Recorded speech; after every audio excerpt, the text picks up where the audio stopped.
¿Proviene la capacidad de China para enfrentarse a Estados Unidos en su guerra comercial del hecho de que China fabrica los componentes clave?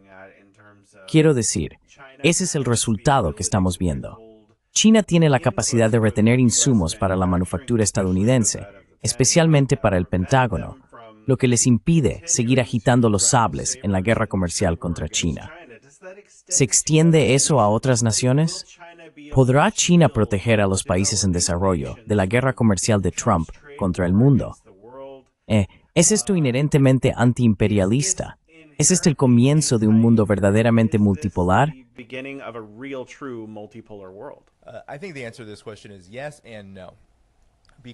Creo que la respuesta a esta pregunta es sí y no. Porque China, cuando se trata, por ejemplo, de ser antiimperialista, tanto en principio como en sus acciones, lo es en la medida en que puede serlo dadas las circunstancias actuales. Así que, en términos de un marco para analizar esto, China y el resto del mundo, vivimos en una realidad sustentada en la dominación y la preeminencia, especialmente durante los últimos 70 años. Pero en realidad, desde hace cientos de años, el sistema mundial dominante ha sido uno de capital privado y de imperio, imperialismo, ya fuera, hace mucho tiempo, el español, el británico, etc. O en los últimos más de 70 años, el de Estados Unidos, dominado ahora por las finanzas y el dólar estadounidense, que han envuelto gran parte de la economía mundial en sus tentáculos. Eso crea limitaciones inherentes para cualquiera, especialmente para un solo país, a la hora de superarlas.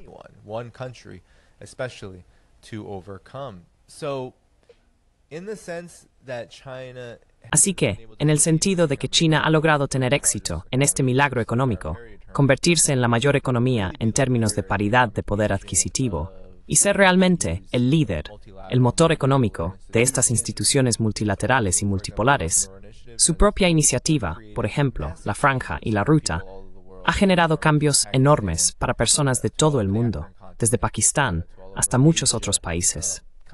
Realmente se han beneficiado de ello, y eso ha llegado hasta la gente común, que ahora puede disponer de trenes de alta velocidad, sistemas de metro e infraestructuras clave que generan empleo y facilitan el comercio y el desarrollo por sí mismos. Esto tiene un efecto en cascada: acceso a la tecnología 5G, acceso a las tecnologías más recientes y avanzadas, dentro de lo razonable para el nivel de desarrollo de ese país.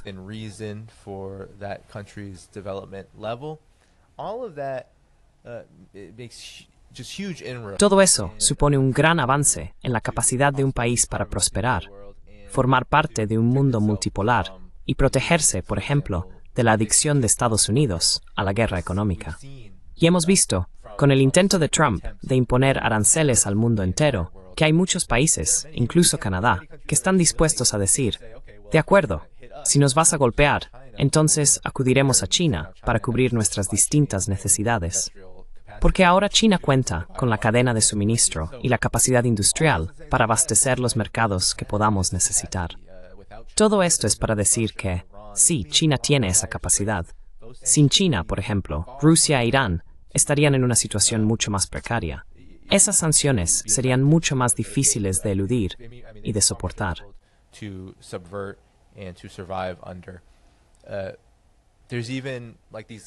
Hay consecuencias en cascada, ¿verdad? Todo el mundo sabe que Irán es el principal actor nacional que apoya a Palestina y que la resistencia, tanto en Palestina como en la región, sería mucho más débil, mucho menos capaz, si no fuera por el apoyo diplomático, militar y económico que Irán proporciona. Pues bien, si China no comprara más del 80% de la energía de Irán, por ejemplo, el petróleo, Irán tendría serias dificultades para hacer otra cosa que no fuera intentar evitar un colapso económico. Es decir, esta es simplemente la realidad de la situación. Es la adhesión de China al principio de que las sanciones son ilegales, lo que le permite decir: no, no vamos a hacer caso a Estados Unidos, ni a la ONU, ni a la UE, ni a quien sea que imponga sanciones a un país.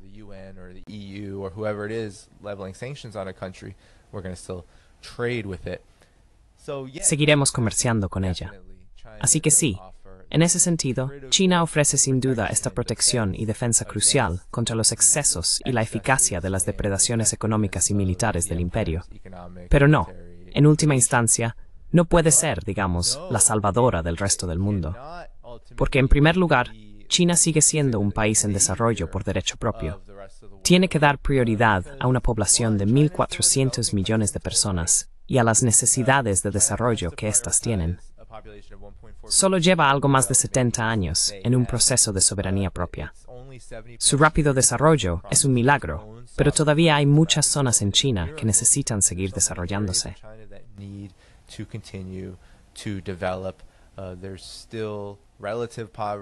Todavía existe pobreza relativa. Todavía hay ingresos bajos para muchas personas. Todavía hay una diferencia entre cómo vive la gente en las zonas rurales y en las ciudades. Siguen existiendo todos estos tipos de problemas que deben abordarse. Todavía hay corrupción, aunque han sido muy duros con eso, especialmente en las zonas y gobiernos locales. Pero no es que la campaña anticorrupción haya terminado. No es que la campaña de erradicación de la pobreza haya terminado. Son cuestiones que siguen en marcha, y China no puede abandonarlas por objetivos globales aún más amplios.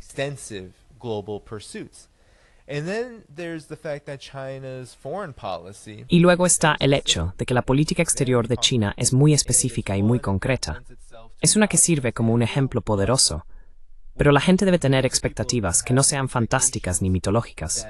No conozco realmente ningún país que vaya por ahí liberando a todo el mundo de su opresión o de sus desastres. No funciona así.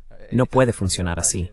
Está esa famosa cita del Che, ya sabes, crear 1, 2, 3 Vietnams. Pero él no hablaba de que Cuba saliera a crear 1, 2, 3 Vietnams. But he wasn't talking about Cuba going out and making 1, 2, 3 Vietnams. He was talking about Vietnam doing that and everybody else. Él hablaba de que Vietnam hizo eso, y todos los demás, ya sabes. De cómo Vietnam se liberó del imperio colonial francés, de las incursiones alineadas con los británicos y los japoneses, y luego de Estados Unidos, que fue el proveedor más prolongado de violencia en su intento de suprimir cualquier Vietnam independiente. Hablaba de que el pueblo vietnamita lo hizo, de que todos los demás lo hicieron. Así que siempre se necesita ese tipo de esfuerzo. En el desarrollo de un mundo multipolar, va a hacer falta que todos en el sur global, todos los que quieran ver un nuevo sistema, lo construyan por sí mismos. Tendrán que ganarlo. Y eso no siempre será fácil. Pero China, desde luego, su política exterior es de no injerencia. Su política exterior es estrictamente de no injerencia, lo que significa que nunca verás a China ayudar abiertamente a una entidad política, al menos públicamente. Nunca habrá un rastro documental que permita decir que China apoya a tal partido, digamos en Filipinas, frente a otro, porque quiera ver a ese partido en el poder, incluso si eso fuera lo más conveniente para los intereses de China.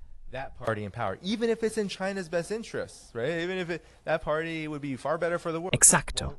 Aunque ese partido fuera mucho mejor para el mundo, no lo hará, porque la no injerencia es estrictamente su política. Tiene sus propias necesidades de desarrollo y ha aprendido las lecciones de la Unión Soviética, que practicaba la Realpolitik constantemente, en su mayoría por necesidad y a veces por ideología, según el periodo. Pero la realidad es que las lecciones del intento de la Unión Soviética de apuntalar al gobierno socialista en Afganistán realmente sacudieron al mundo, porque Estados Unidos aprovechó esa oportunidad para empantanar a la Unión Soviética y debilitarla objetivamente. Ahora bien, no fue lo que llevó por completo al colapso final de la Unión Soviética, pero desempeñó un papel. Y cuando China vio eso, dijo, de acuerdo, no podemos hacer eso en el estado en que estamos.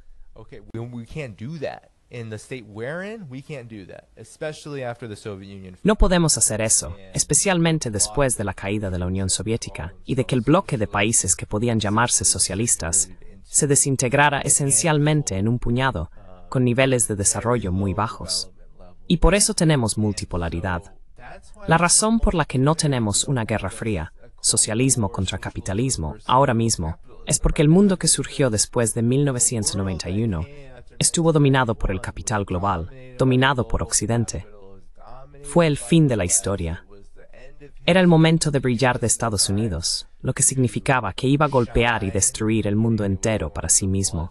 de modo que pudiera ser dominante para siempre. Y China dijo no, vamos a esperar nuestro momento, vamos a desarrollarnos y vamos a ocuparnos de lo que tenemos que ocuparnos. Vamos a adoptar una política exterior acorde con el derecho internacional, que siga los principios de la autodeterminación.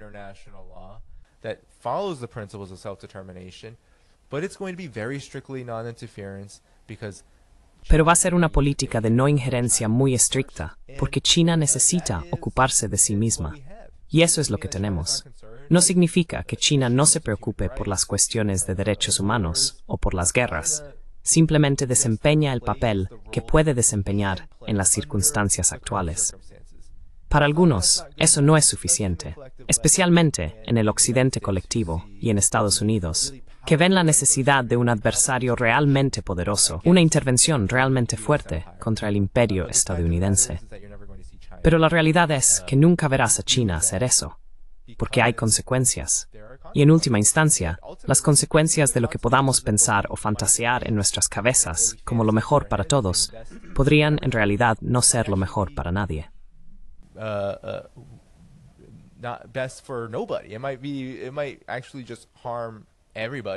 Podría en realidad perjudicar a todos y a todo, y acabaríamos con un resultado mucho peor. Así es, creo, como China maneja las cosas. Sí, China ofrece un baluarte increíblemente importante contra el avance del imperio estadounidense. Y no puede destruir el imperio estadounidense por sí sola, y no lo hará. Ni siquiera tiene ese objetivo, porque no es una posición que tenga sentido para nadie que piense en las metas en las que China está centrada. Para nosotros, en Estados Unidos, es como, oh Dios mío. Algunas personas solo quieren que esto termine. Quieren que termine el sufrimiento, quieren que termine la impotencia. Pero en realidad, eso depende de nosotros.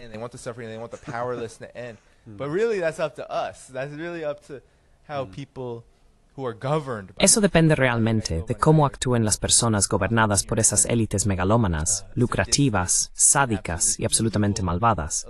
Depende de nosotros. Tenemos que ocuparnos de eso. Y luego, cuando lo hagamos, cuando tengamos el poder de desarrollar un sistema justo y capaz de erradicar esos males sociales y esa explotación belicista, las posibilidades serán infinitas.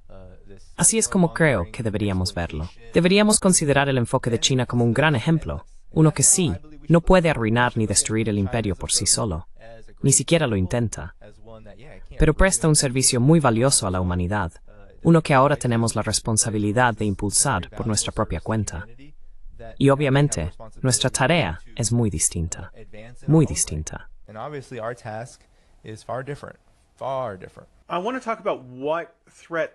Quiero hablar sobre la amenaza que China representa para Estados Unidos. Está surgiendo un gran debate, y esto ha estado un poco en segundo plano durante años. ¿Qué es la economía china, verdad? Mucha gente dice, oh, se volvió capitalista, oh, sigue siendo comunista, oh, es, ya sabes, socialismo de mercado, todas esas cosas, sea lo que sea.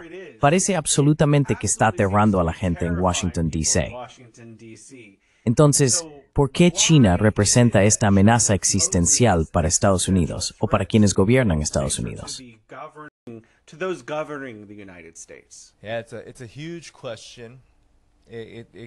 Es una cuestión enorme.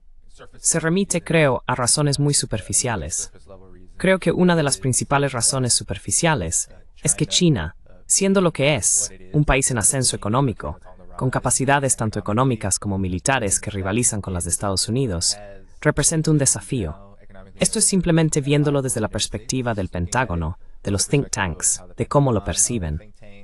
Lo que ven es un orden económico y político en China que está en auge. Y su punto de vista es, oh no, la dictadura autoritaria viene a por el modo de vida occidental.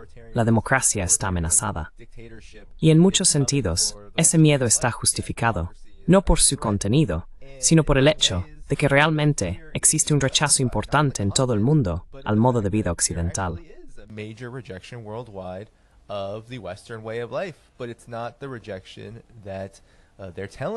Pero no es el rechazo que nos dicen que es. El rechazo es, en realidad, occidental. Uno de los fracasos más completos y absolutos de lo que Occidente ha mostrado es que ha habido un colapso total, una explosión hipócrita de desastres, que ha demostrado a gran parte del mundo que es necesario algo diferente. y China es la encarnación de esto. Como el proyecto económico y político más exitoso del mundo multipolar, un mundo en el que pueden surgir otras formas de desarrollo y otras maneras de gobernar política y económicamente, y que pueden ofrecer verdaderas alternativas para prosperar y crear un mundo más pacífico.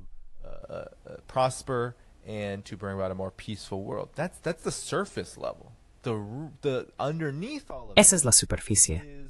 Debajo de todo eso está el hecho de que la forma de vida de China, la manera en que organiza su sistema, concretamente lo que ellos llaman socialismo con características chinas, es realmente el gran problema. Incluso en los años 90, bajo Bill Clinton, ya se hablaba de los problemas del modelo chino.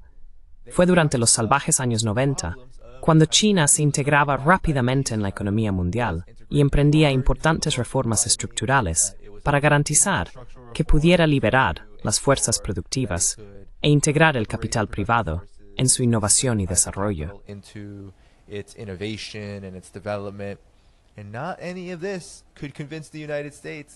Nada de esto podría convencer a Estados Unidos de que un país dirigido por un partido comunista merece su apoyo una vez que se vuelve demasiado poderoso. Y eso es lo que ha ocurrido. China ya no es un país de bajos salarios que sirve a una prioridad concreta de Estados Unidos, la mano de obra barata para bienes de bajo valor añadido. Ahora China produce bienes de alto valor añadido, la tecnología más avanzada, la mejor infraestructura, y está dirigida por un partido comunista cuyos objetivos son fundamentalmente antagónicos a los de Estados Unidos. El Partido Comunista de China quiere eliminar la pobreza en China.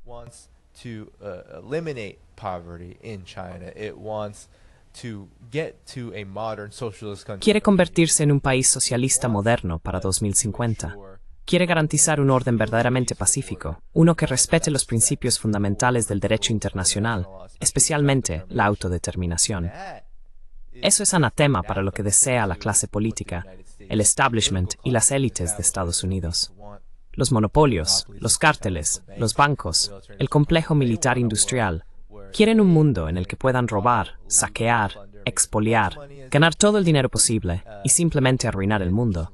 No importa lo que ocurra, esa es su prioridad. Y China es el mayor obstáculo en su camino, porque ha tenido tanto éxito que sí representa una amenaza real.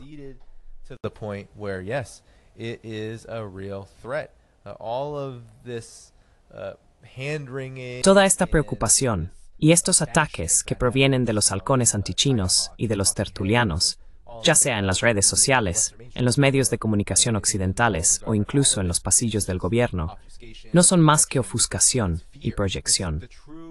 Es miedo. Es el miedo real a lo que significa para el objetivo de la Primera Guerra Fría, que era la eliminación del comunismo, de cualquier sociedad gobernada por un partido dirigido por comunistas o socialistas. Esa fantasía, esa ilusión de que podían eliminarlo, ha vuelto para atormentarles. Cuanto más fuerte se vuelve China, cuanto más lidera el mundo en distintas áreas de desarrollo, y cuanto más el resto del mundo la acoge como socia y amiga, más miedo le da esto, de verdad, a Estados Unidos.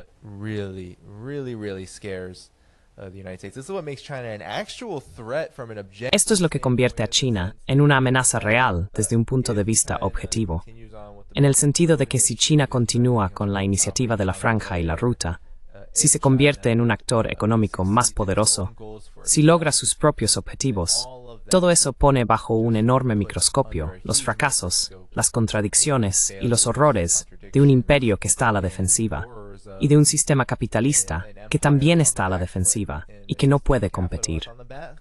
Así que esta es la gran amenaza, este es el gran temor, y la única opción que muchos ven es una guerra eventual. Hay mucho desacuerdo sobre cuán pronto debería ocurrir y cómo debería desarrollarse, pero en última instancia hay muchos entre la élite militar que dicen que la guerra es la única respuesta. War is the only answer.